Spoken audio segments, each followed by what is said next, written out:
Hello বন্ধুরা, নমস্কার। Tapasi kitchen থেকে আপনাদের সবাইকে স্বাগত জানাই। এই যে ময়দাটা দিয়ে আর পালংয়ের পাতা, পেঁয়াজের পাতা, গাজর, রসুন কুচি, আদা কুচি সব দিয়ে বন্ধুরা আমি এটা মেখে নেব। পালং শাকের পাতা, এই দেখুন পেঁয়াজ পাতা টাটা দিয়ে পালংয়ের পাতা, পেঁয়াজের পাতা, তারপরে আদা কুচি, রসুন কুচি, কাঁচা লঙ্কা কুচি দিয়ে আমি একটু ভালো করে মেখে নিচ্ছি। ময়দা দিয়ে সুন্দর করে এটা মেখে নেব। আমি কড়াইয়ে একটু তেল দিয়ে দিচ্ছি।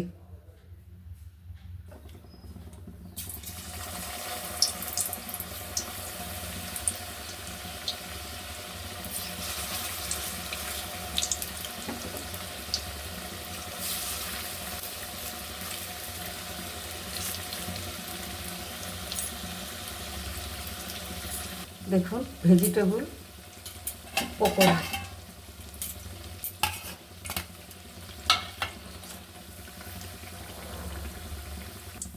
ময়দা দিয়ে খুব সুন্দর একটা ভেজিটেবল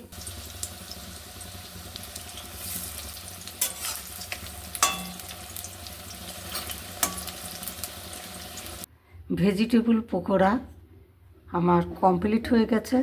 ভিডিওটা ভালো লাগলে লাইক, শেয়ার, সাবস্ক্রাইব করবেন আর আমার সঙ্গে থাকবেন। নমস্কার। আর এরও মজাদার রেসিপি আপনারা করে খাবেন, ভালো থাকবেন।